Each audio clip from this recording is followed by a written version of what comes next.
who are not speaking, if it's possible to mute.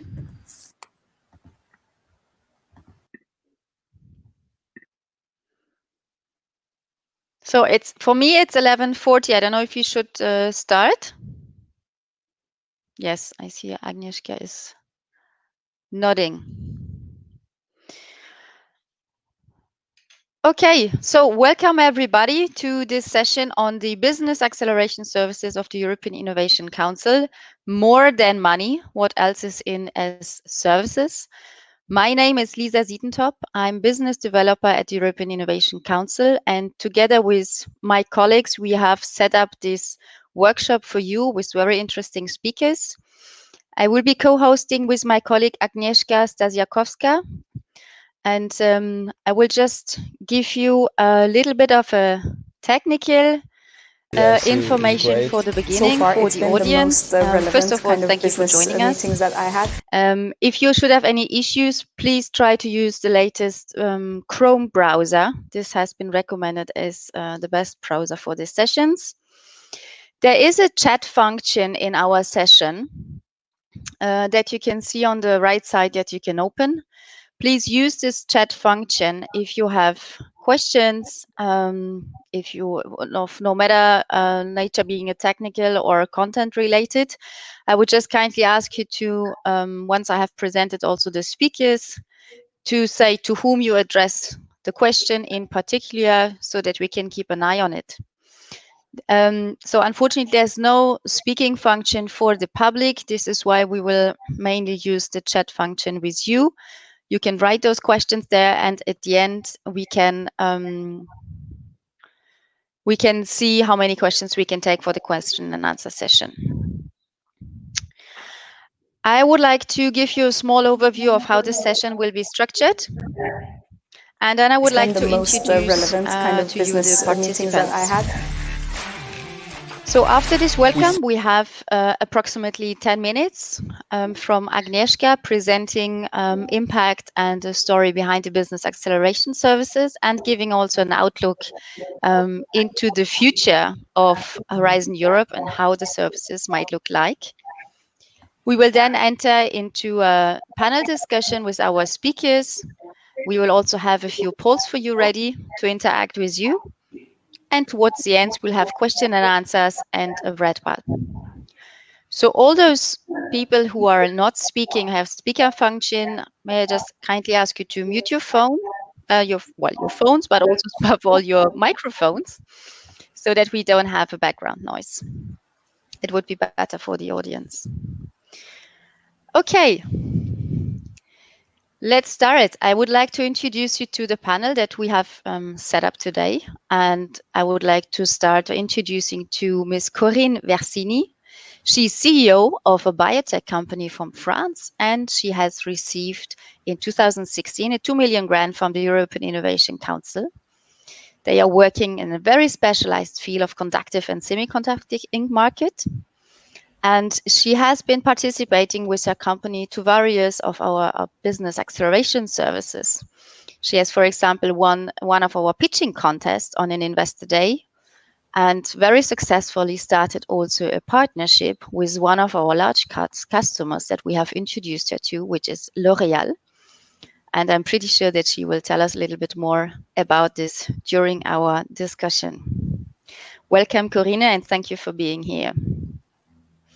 Then I would like to introduce you to Irene Duin. Irene Duin from the Netherlands, program manager at Cumulus Park. Cumulus Park is an open innovation district in Amsterdam that has been initialized in the beginning by ING, but is now a cross-industry and collaborative program. And together with other actors like the Municipality of Amsterdam or the University of Applied Science, they tried to gather innovation players and facilitate access to the market. We have been working with Irene in the past in some of our corporate events, and I'm very happy to welcome you to our session, Irene, today. Thank you. Another speaker that we have today is Mr. Diego Pavia. He is CEO of the Kick Inno Energy, that some of the audience had probably already worked with or heard about, a very important innovation player in Europe as well in the field of energy. And he has not only been himself a serial entrepreneur and has created himself 7 companies, but he's very active also in a future collaboration also with the EIC, and we will dive a little bit into the details with him during this chat. Thank you, Diego, for being here with us. Our next speaker is Kinga Stanislavska, VC, working in investments and banking for over past 20 years now, so a long-term experience. She's currently general partner and founder of Xperia Venture Fund. And Kinga has a very special role as well, because she has been involved very much in the European Innovation Council and its setting up together with the high-level group, sitting also on the advisory boards now, and on top, advising the EU Commissioner, Ms. Gabriel, on innovation.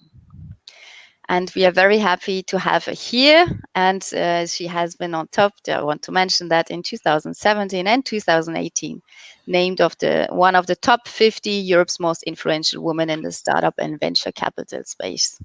Thank you, Kinga, for being with us today. And then I would like to present you Giacomo. I hope that he had the possibility to join in the meanwhile. If not, I'm pretty sure that he will join in a moment. He's head of unit in GG Grow, with a focus on trade industry policy in the past years. And he's notably responsible for the European Enterprise Network, which is a very large support network for SMEs, with over 600 partner organizations in Europe and beyond. So very happy to have this fantastic panel with us. And finalizing this presentation, I would like to pass the floor immediately to Agnieszka. To start the presentation. Thank you. Thank you very much, Lisa. Just one announcement. So I can see on the presenters chat that Giacomo and Irene, they have some problems connecting. So I just would like to ask you to try to reconnect again using Chrome. Okay, I will start. So as you know, in the EIC, we are providing the companies and innovators with grants and equity. There is a lot of funding available, will be even more in Horizon Europe, almost 10 billion euros over the 7 years. But we don't want just to offer cash. What we want to offer is smart money. So we want to capitalize on the investment done and increase the chances of success of the companies we have financed, like every good investor. So what is the business acceleration about? What we aim with this is to accelerate EIC innovation and growth of EIC companies. We want to offer tailor-made services adapted to the needs of our clients, so companies and innovators. And who is benefiting from it? It's all the EIC companies and innovators that receive funding under Accelerator and Pathfinder, Seal of Excellence companies as well, and also in the future applicants. What we also aim is to activate partners all around Europe and build a European innovation ecosystem. We very much build on the EIC greatest asset, which is in fact 5,700 companies that were selected through a very stringent selection procedure. So I just want to remind that to get into the EIC funding, it's only 3 to 5% of companies that are actually being successful. They received already almost 3 billion in funding, and they're representing all sectors. So we can say, frankly, that this is, let's say, the largest existing portfolio of top innovative companies in Europe. And this is a great asset, and this is something that is, of course, very appealing to our partners. Just to show you quickly, it's really an excellent portfolio. So far, we have seen 17 IPOs there, 37 acquisitions, and the companies after EIC funding received more than 5.3 billion euros of private investments. We also have some centers in the portfolio, like Arkham with the valuation over 600 millions, or Relic Solution from Finland with valuation almost over 400 millions.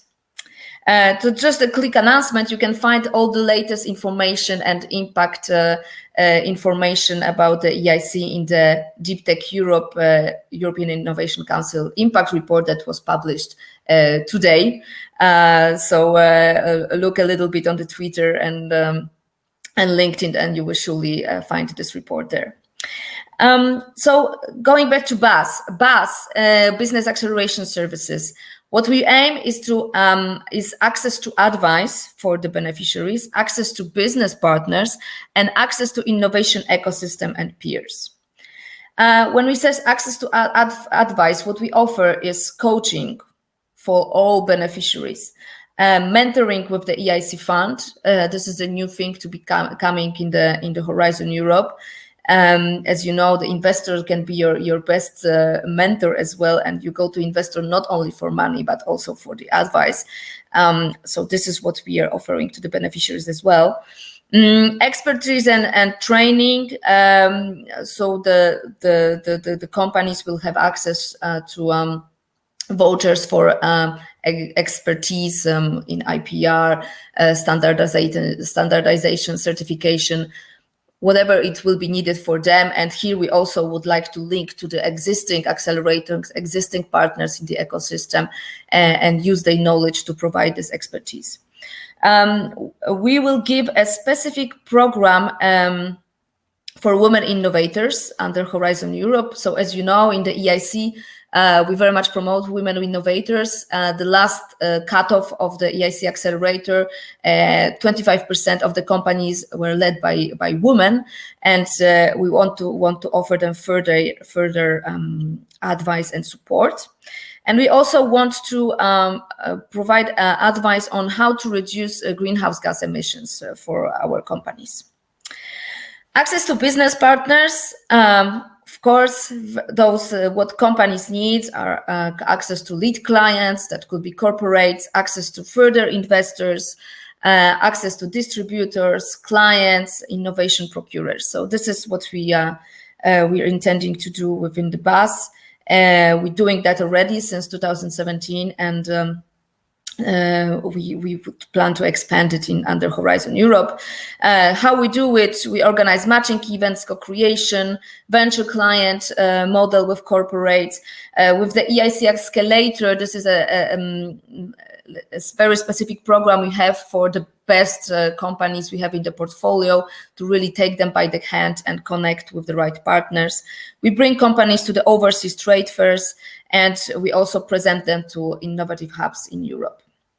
This is some of the corporate partners we already in contact with and organized events. And in terms of access to innovation ecosystem and peers, this is really, let's say, where EIC wants to reach towards the existing networks and partners in Europe that can bring us a specific expertise, specific experience.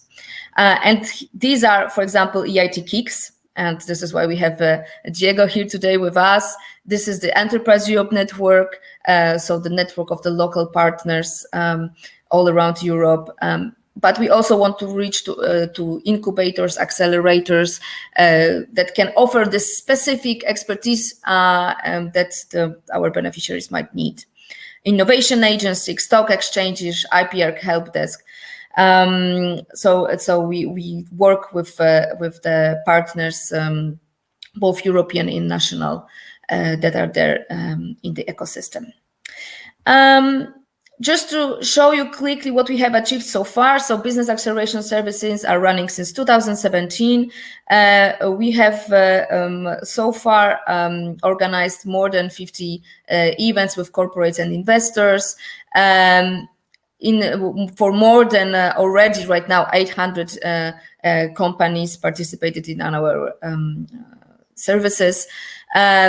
what is important, we really pay attention on the impact. So all the events we organize, they are focused on the impact to have a business deal as an outcome. And what we see that more than a quarter of participants, they have follow-up discussions and deals with either innovators, procurers, or corporates.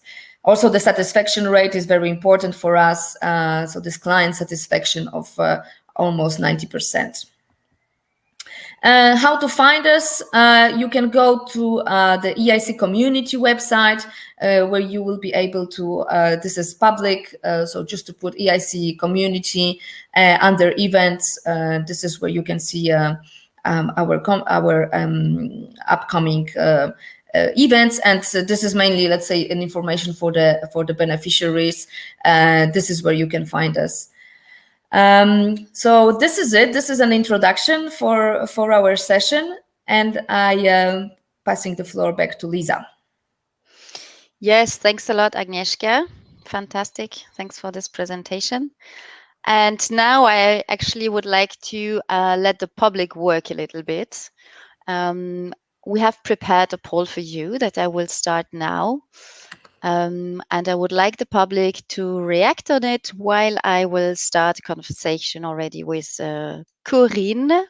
And the question of the poll that we are asking you is, what do you think that what scale-ups and startups would need to flourish, except for the money that we all need, that they need it, okay? But what else do they need? We give you a few answers, and you can select several from those answers. I will start the polling. I hope it will work. Maybe, Aga, you can give me feedback if you can see it. I will take care of it. All right. So the poll should appear. Now, the work for the public. And Corinne, I would like to start a discussion with you. I'm very happy to have you here. You can unmute your microphone. Sorry, yeah, okay. Fantastic, Corinne. Thanks for being here. So I have already introduced you a little bit in the beginning. So you received the money, but aside from that, you have also benefited from some of our services. And I've been very curious to understand a bit better from your experience of what happened there actually. What were like the key elements for you and what was fundamental for this fantastic outcome that I'm very happy for you? First of all, I would like to share with the people what we are doing. We are doing raw materials for consumer electronics, new applications, and we are really disruptive. So it's something which is very long to do, complex, and we received to develop those materials grants from Europe. And thanks to that, we have our first customer after these grants in 2018. Directly linked to the development we have done. What was really important for us is to have the support for other things. For example, we get during the EIC, it was SCB instrument at in 2016. We get a coach, and frankly speaking, the coach helped us a lot to really find.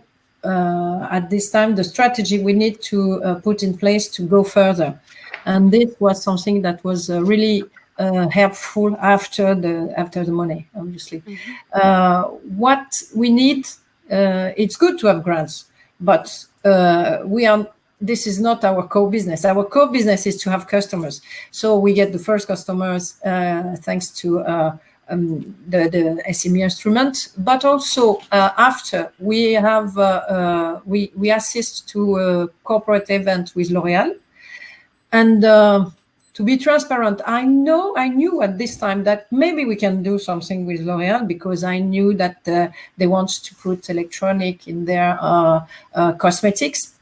But for me, it was a little bit confusing because I didn't know exactly what they did, and we discovered. Due to the fact that, first of all, we are doing new raw material for consumer electronic, and also we are doing it greens.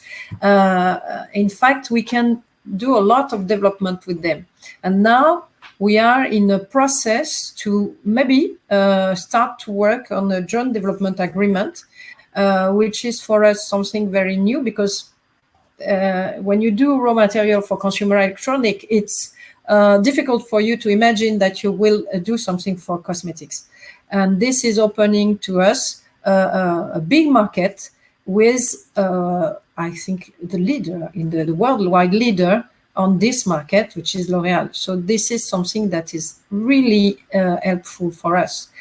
And also, I assist, and I think I saw Kinga at this time, because I was in a contest of pitch in Brussels for women. Mm-hmm. And after this contest, in fact, we have a proposal from VC to fund us, because they find that our technology, even if it's complex, is something very promising. And we are now ready to go on commercialization. Mm-hmm. And we need, in fact, to have this kind of partner, VCs and investors.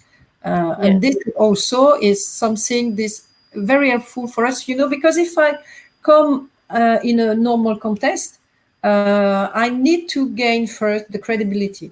When I am in a contest with the European community, because I have won an SME instrument or something like that, the credibility start to be there before I speak, before I start to speak, because everybody knows that it's very difficult to have this kind of project. And they know that if we are here, is because we have the skills and the competencies internally.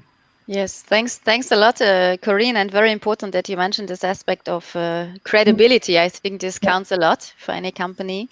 And if we can have a look now also at the results from the poll, I would be curious to understand from you, if we see now what the people have replied to. So they seem to be one favorite, but I have to say that many of the replies seem to be relevant. Most relevant seem to be strategic partners and good networks. So, Corinne, do you confirm this? Is there anything else missing in this list, or what does you need most? No, I confirm. Everybody has the same feeling. When you are a small company, I am in the landscape, very beautiful landscape, but outside of Aix-en-Provence, nobody knows me. So if you can give me the opportunity to access to your network is something which is really important. Mm-hmm. And when it comes to the branding and marketing, I think this has received 10%. How would you see this for yourself and your company, the importance of it? Branding and marketing, it's important to have the stamp of the European community. And I told you that it's for the credibility, because everybody knows that in that case we have the rigor that allow us to work with you. So this is something that helps us in sort of branding, yes. Okay, thank you. Thanks a lot, Corinne, and also thank you to the public who has participated in our poll. I just quickly have a look if Giacomo is there in the meanwhile, but I don't see him. Agnieszka, you don't see him either. Okay, let's see if you will still join, but then I would like, Agnieszka, to see if you could start a small video before we continue talking to Irene.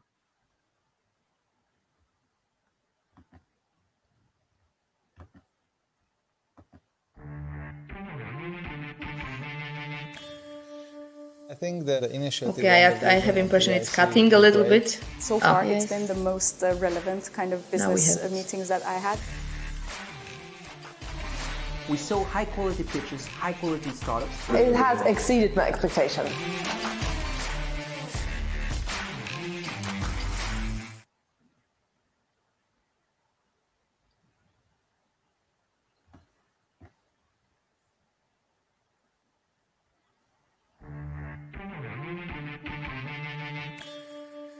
I think the initiative and the vision of EIC is great. So far, it's been the most relevant kind of business meetings that I had.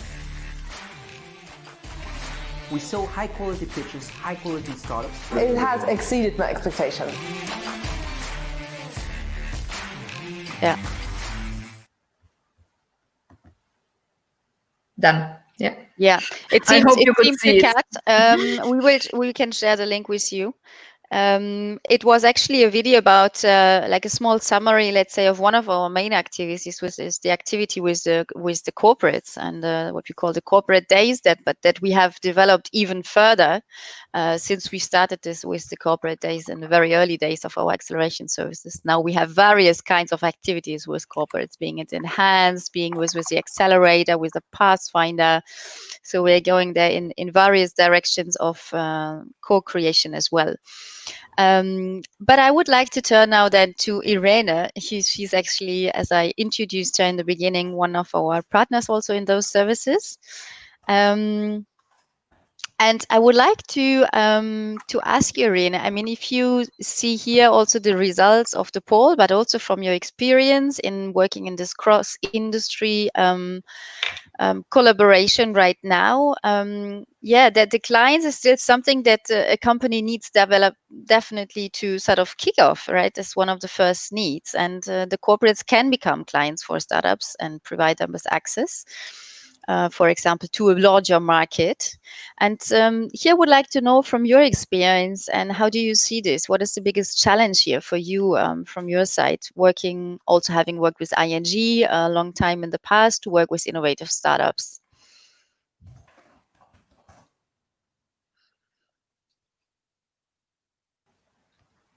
Irene, I can see that you're there. The microphone is on.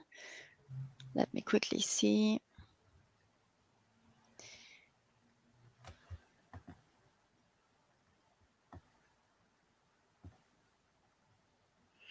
Okay. She is in a different... We couldn't hear you, Irene. We couldn't hear Irene.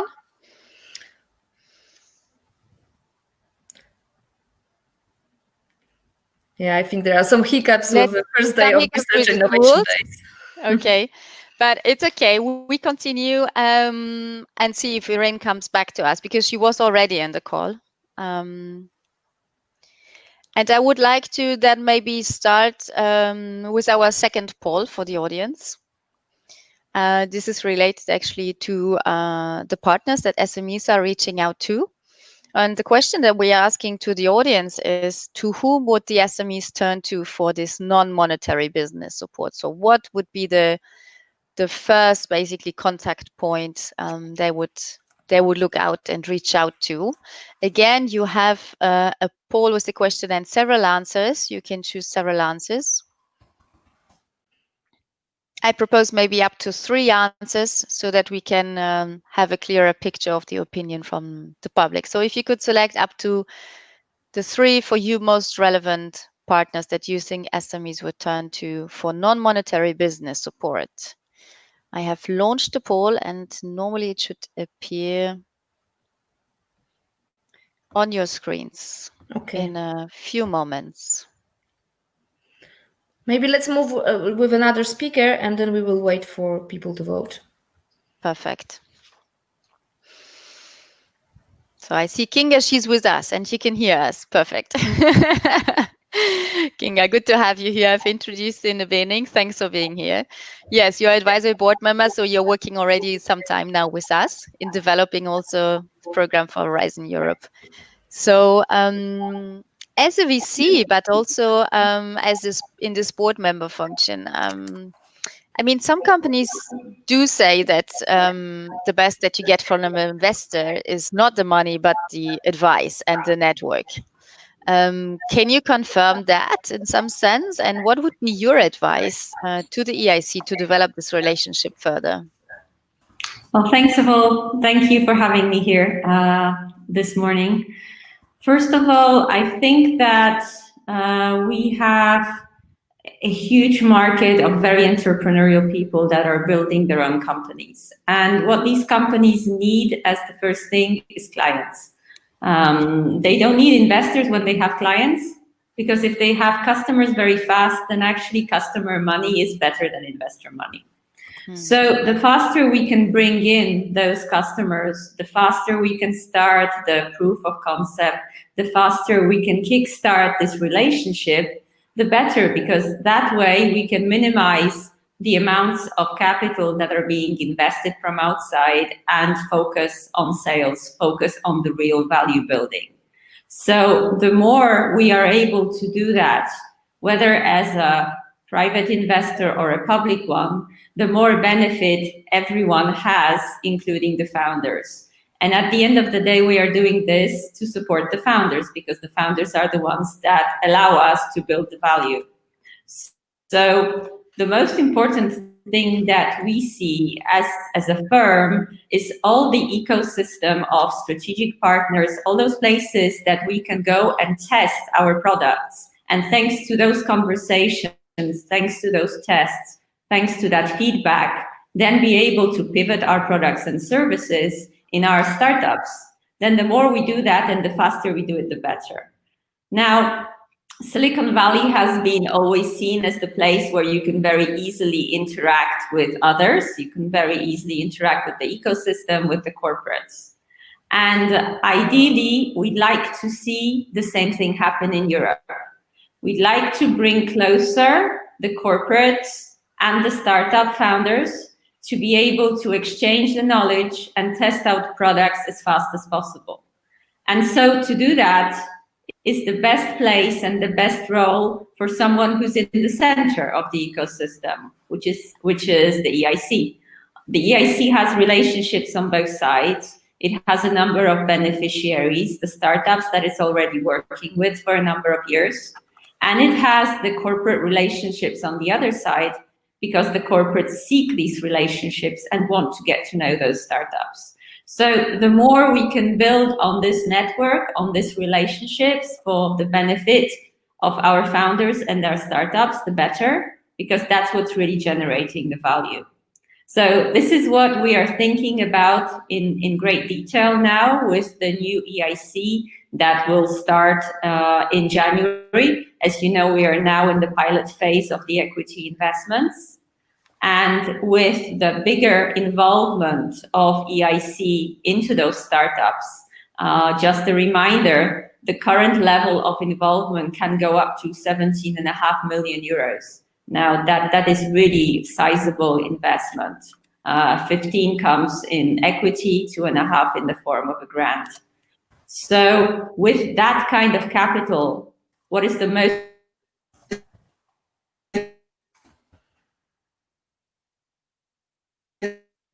important for us is that it is the services, relationships, and mentoring that we can provide. So that is the core focus of how to augment the effect of the invested capital. Thank you, Kinga. I mean, this is, of course, also impressive numbers, because it's actually a first time that European public institution is going this step, right? And it's a bit of a novel territorium they are conquering here.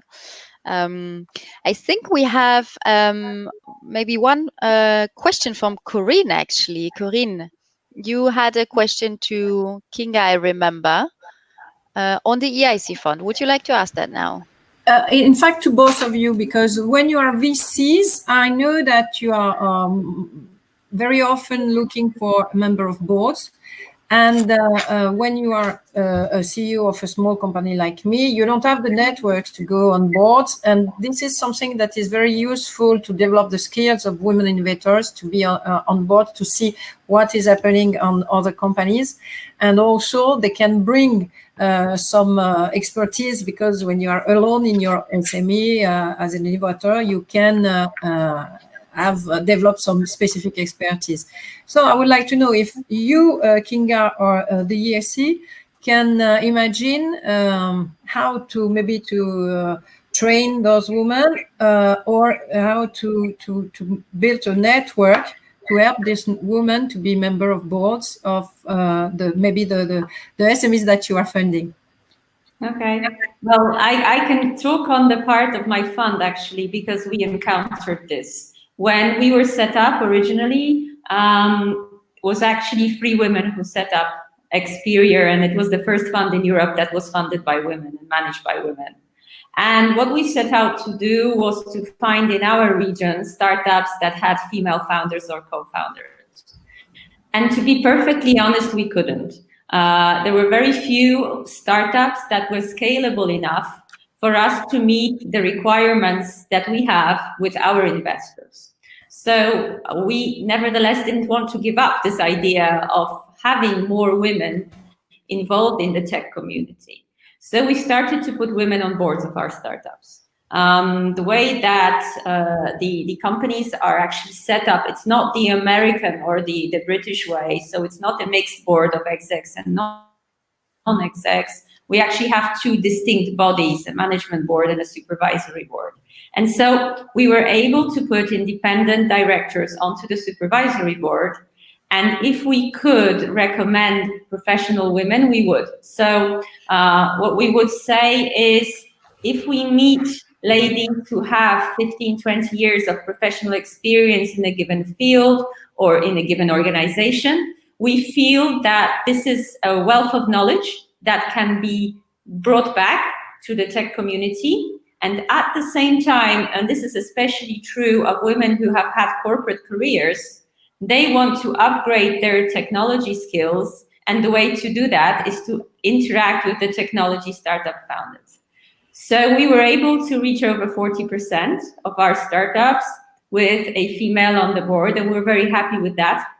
Now, in terms of what we are thinking about for the EIC, first of all, there is a lot of focus on female founders. As you know, the last call that was open, that was focused on females, really increased the number of female applicants. So that's one thing.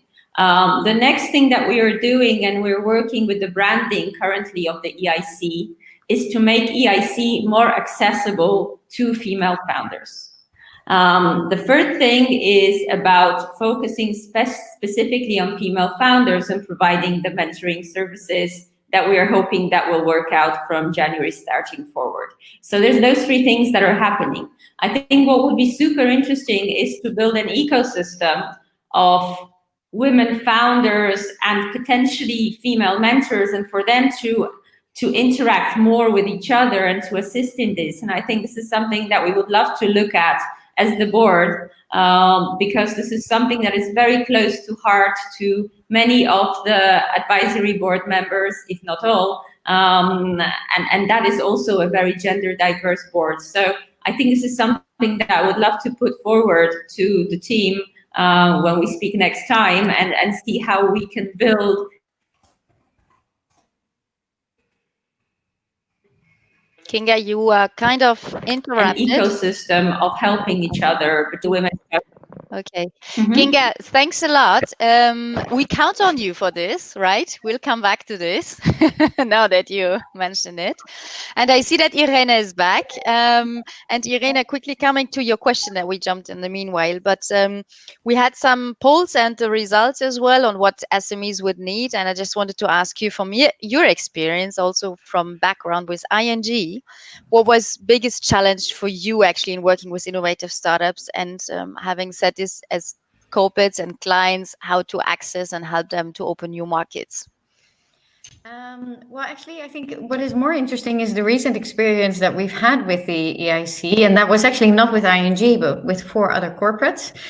We work with Unilever, Eneco, an energy company, KPN, a telecom company, and Rabobank, another bank in the Netherlands, to connect them to the EIC network. And what we see is that there's still a lot of curation or support necessary to really connect these worlds. But it depends on both the maturity level of the SME, but also the maturity level of the corporate. And I think that makes the acceleration services that you're offering even more important going forward in the future, especially now that budgets on the corporate side are becoming tight again, to not just focus on that first moment of establishing that connection, but really making sure that after that first connection, something comes out of it, something concrete. And whether that is the corporate as a launching partner or as a first client, or whether that's as an investor or as a party to team up with to prototype it, to test. I think that has different shapes and forms, but they're all valuable. And I think really establishing that connection in a way that works will always require additional coaching and support. Making sure that these two worlds understand each other. Yes, and we have, I remember, I mean, from the collaboration, but also from the experience with the corporates we had in the past, that it is very important to prepare the companies, what we do actually with the training and with the coaches ahead. So there is really the same level then, and they know exactly how to talk to them. And the same side for the corporates, that we make sure that they have a sort of an SME-friendly approach, that they give feedback and they really help the companies to continue in their path and with the necessary speed that is needed, because we are talking about high risk innovation here. And I'm very grateful that we could build this up together already on many occasions. Yeah, exactly. And it's also important that we select the corporates based on those criteria, so that we are critical as well on are you mature enough Yes. to work with these companies. Indeed, very good. Thank you, Reina. I see we have 10 minutes left, and I know that our session will be cut sharp. I would still like to pass the floor also to Diego, and I see that Giacomo has connected. So if we could continue here, and I would like to ask Diego for the next question on the EIT and the EIC. So you are working as an SME and startup in the energy sector. Tell me a little bit more, where can I address to, and what's the difference, and what is the best I can out of it between EIT and EIC? So the EIT was created back in 2010, energy, and we are specialized ecosystems in topical areas. So energy, climate, health, raw materials, and so on.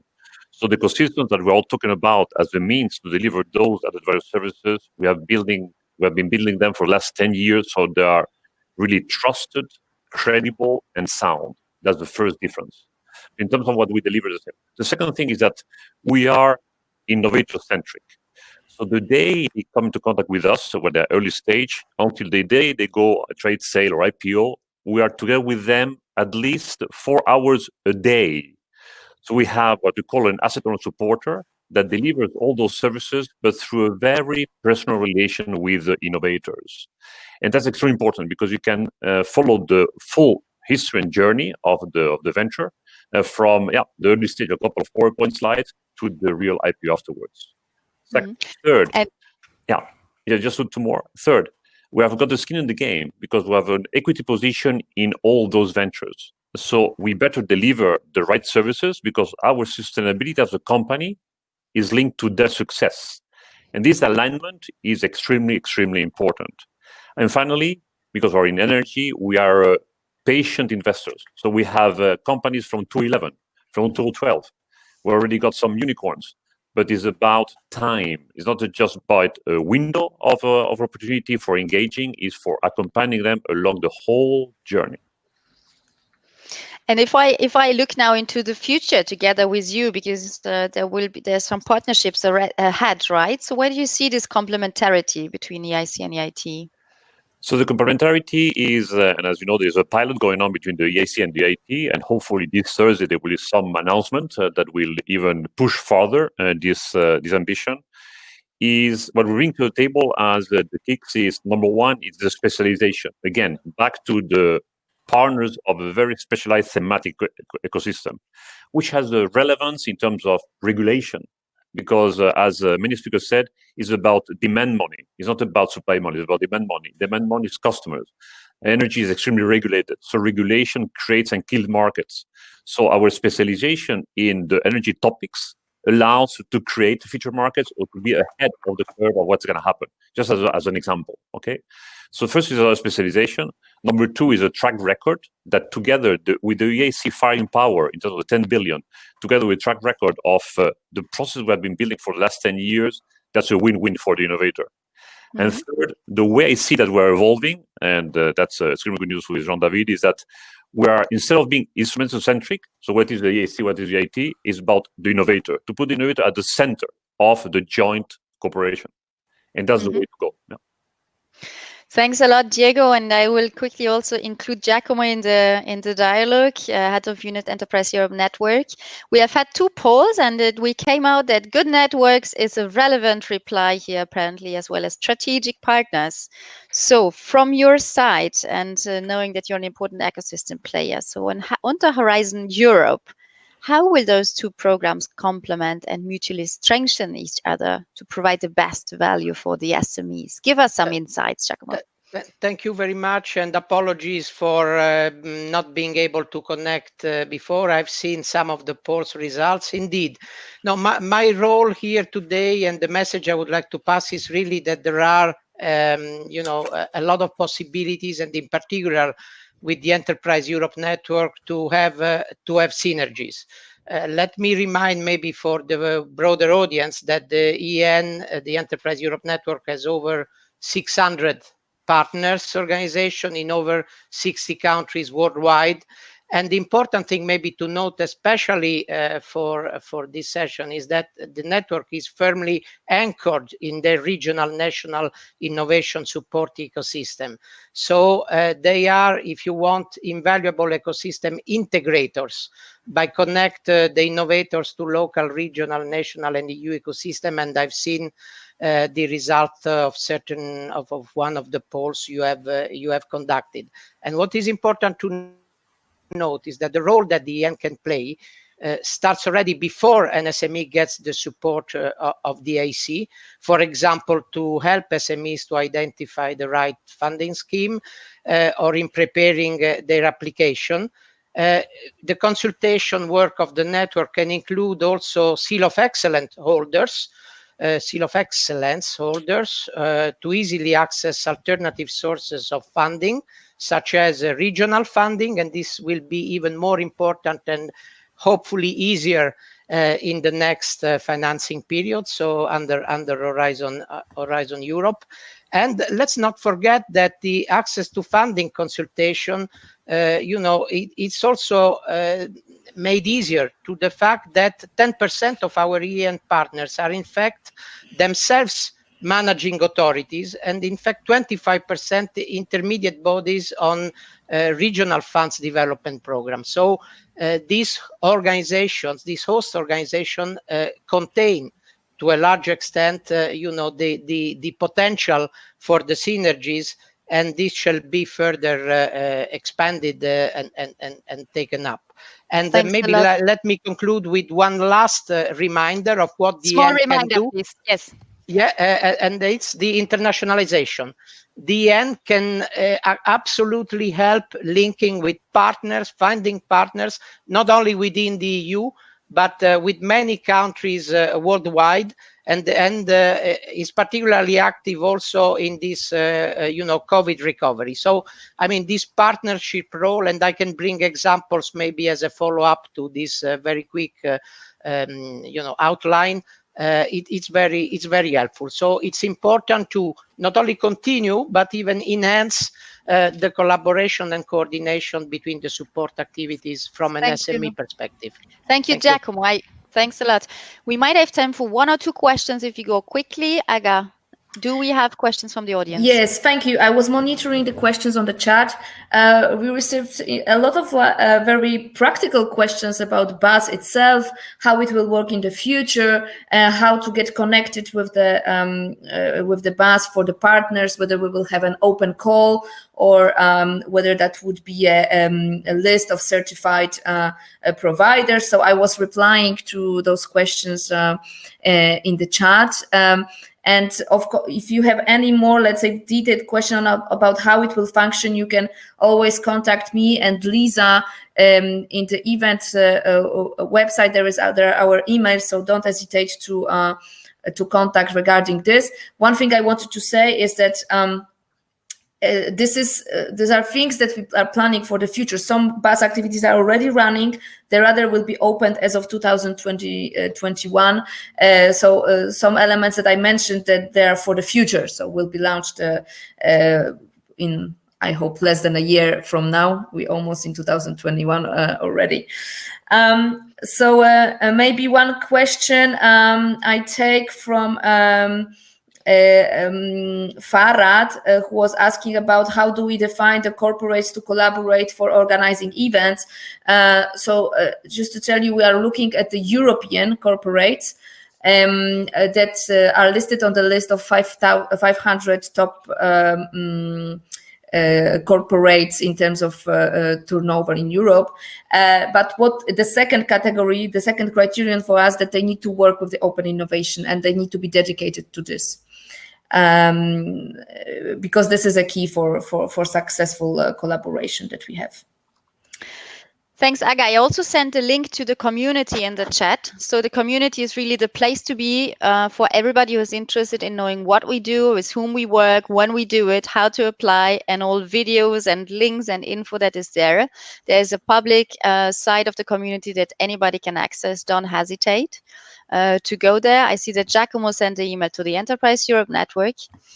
In case the session cuts now, I just wanted to have said that I was very happy to have moderated this session. I had a fantastic panelist here with me, and I'm very grateful for the time you have spent here. And I'm especially thankful to the audience. I see that we had over 150 participants.